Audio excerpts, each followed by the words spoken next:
هزاره‌های پنشیر. برای معلومات بیشتر ویدیو را تا آخر تماشا کرده و چینل فور ایست میدیا را سابسکرایب نمایید. فراموش نکنید زنگوله را هم بزنید تا از همه اولتر از ویدیوهای بعدی من با خبر شوید. هزاره‌های پنشیر از زبان لطف‌الرحمن سلیم یکی از آنها. هویت احساسی که فرد از چی و کی بودن خود در جامعه دارد. ولسوالی آبشار دره هزاره ولایت پنشیر دوردستترین نقطه در این ولایت و در این حال محرومترین و فقیرترین مردم در ولایت پنشیر ساکن در این دره می باشند.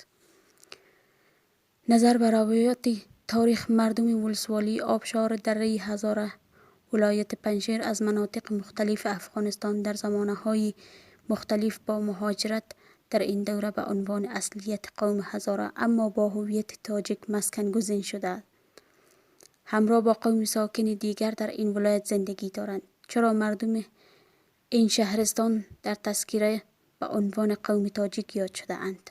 آیا قوم هزاره در پنشیر قابل قبول بوده و است؟ اصلیت هزاره هویت تاجیک. در مورد هزاره بودن این مردم هیچ تردیدی وجود ندارد. نزدیکی و همخوانی خصیصه ها و ویژگی های فرهنگی مشترک و قابل تشخیص این مردم با سایر هزاره های ساکن در کشور بیشتر است. از نگاه گفتار سوچه لهجه هزارگی صحبت می کنند و همچنان از چهره با گونه های برآمده و ساختمان رویشان پهن و چشمانشان ریزتر می باشد.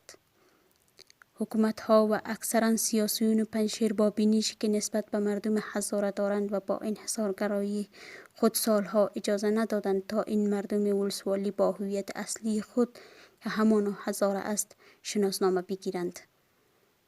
مردم این دره خیلی ها مشتاق هویت اصلی خیش بوده و سالها مبارزه کردند تا از هویت خیش دفاع کنند، اما از سوی افراد حکومتی در ولایت پنشیر اجازه داده نشدند تا بتوانند هویت اصلی خیش را تصاحب نمایند.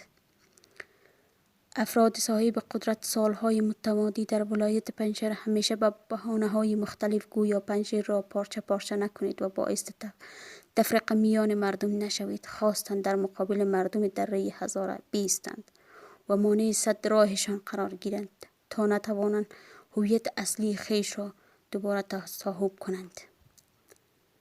مردم این ولسوالی زمان دراز در محرومیت، بی‌عدالتی و توهین حقارت از سوی دیگر شهروندان این ولایت متقبل شده اند و مبارزه آزادی خواهانه و عدالت طلبی خیش را ادامه دادند تا روزی بتوانند با هویت اصلی خیش برگردند.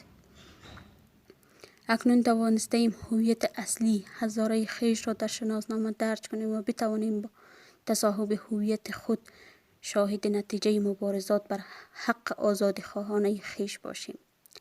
از چند روزی که تذکره تابعیتم را در شبکه‌های اجتماعی دست به دست شده روان است از سوی افراد ناشناس تهدید به مرگ شده ام.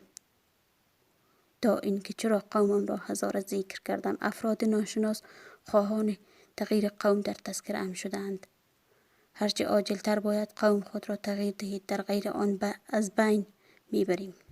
پیام من به آنهایی که اخطارم میدهند این است: هزاران سال در ستم محرومیت، دید حقارت، بی‌عدالتی زندگی کردیم و هزاران تن از مبارزین آزادی خواهیمان را در گوشه و کنار این سرزمین از دست دادیم و ما هم حاضر هستیم برای کسب هویت خود جان خود را بدهیم.